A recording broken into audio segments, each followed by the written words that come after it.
Tahimik na hinubad ng babae ang kanyang scarf, pagkatapos ay sadyang ibinagsak ang tuwalya sa lupa. Miss NGO, nasaan ang scarf ko?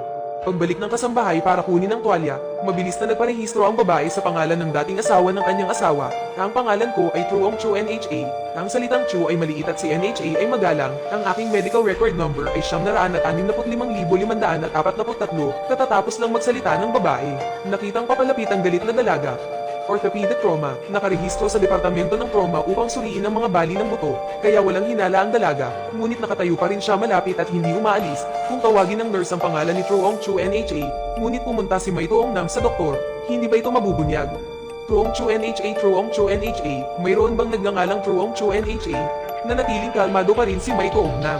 Ngunit sa loob-loob ko ay labis akong nag-aalala, kailangan niyang paalisan agad ang kasambahay, kung hindi, ito ay magiging isang malaking kabiguan. Bumili kasi ng almusal ang bayaw ko pero hindi pa bumabalik, ginamit iyon ni Mai Toong Nam bilang dahilan, sabihin sa maid na hanapin ito, ngunit ang katulong ay nag-aalala na si Mai Toong Nam ay tumakas, kaya tumanggi na umalis, dapat mabilis kang pumunta, okay lang.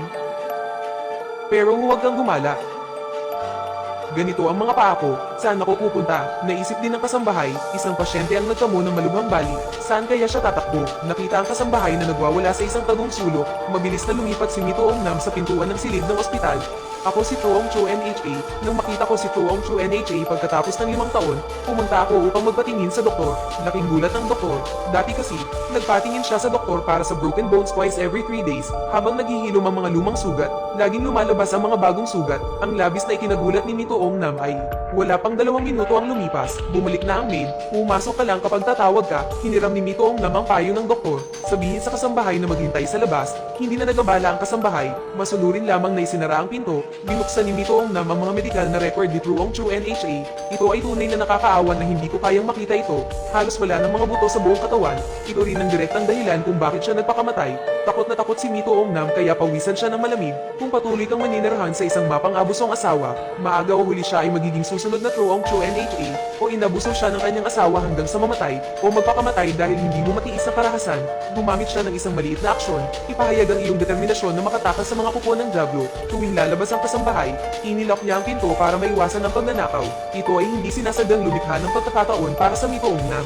Dahil kapag bumukas ang pinto ng anti-theft, magkakaroon ito ng malakas na ingay, maging bantay para kay Mai Toong Nam, sinasamantala niya ang oras na lumabas si Yaya sa pamimili, tunay na aktibong magsagawa ng mga pagsasanay sa pagbawi, bumagsak ng hindi mabilang na beses, ang kanyang pagnanais para sa kalayaan ay nagpapalakas sa kanya, salamat sa tunog ng anti-theft na pinto, tuwing binubuksan ni Yaya ang pinto ng kwarto, si Mai Toong Nam ay laging nakaupo pabalik sa wheelchair.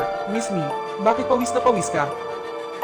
Ay, so hot, bakit late ka umuwi? Gusto kong uminom ng tubig, ako nakukuha para sa'yo, habang si Yaya naman ay pumunta para kumuha ng tubig. Mabilis na ibinalik ni Mai Toong Nam ang kanyang paa sa pwesto. Si An Jia Ho ay isang surgeon. Dahil gusto kong suriin ang status ng pagbawi ng aking asawa, sinabihan pa niya ang Yaya na sadyang ibuhos ang mainit na sabaw. Sorry, nasunog ka ba? Bilis kunin mo dito ang tuwalya, para maiwasang maghinala ang asawa. Walang ibang pagpipilian si Mai Toong Nam kundi ang magnanga ng ngipin at magtiis. Muntik na siyang makapasa sa pagsusulit ni An Jia Ho. Pagkatapos ng matinding pagsasanay, nabawi ni Mai Toong Nam ang kanyang kakayahang maglakad noong 1 buwan. Sayang naman ang lapit ni Yaya. Gusto kong lumabas para mamasyal kasama ang aking hipag. Paano? Sinabi na sa kanya ni Dr. An na huwag akong palabasin ni MS. Gusto ng aking bayaw na itulak si Mai Toong Nam upang mag-sunbathe, pero tinanggihan siya ng dominanteng Yaya dahil nakikinig lang siya sa utos ng lalaking master. Anyway, sinabihan siya ni Dr. An na huwag lumabas, hindi ko rin siya kayang palabasin. Si An Jia Ho ay pinarangalan bilang isa sa 10 natatanging kabataan ng lungsod. Plano niyang imbitahan ng kanyang mga kasamahan sa isang day trip sa resort upang ipakita ang pagkakaisa sa pamilya. Nagpasya siyang isama si Mai Toong Nam. Sa wakas ay naghintay si Mai Toong Nam ng pagkakataon. Noong araw na iyon habang lumalabas, kabisado ni Mai Toong Nam ang numero ng telepono para mag-book ng mga tiket sa eroplano. Pagpasok sa supermarket, nakita ni Mai Toong Nam ang isang telepono malapit sa counter upang lumikha ng pagkakataong tumawag. Sinadya niyang pumili ng mamahaling thermos.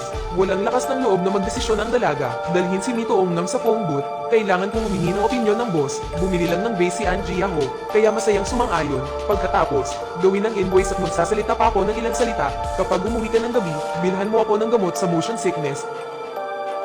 Ayan, ibababa ko na.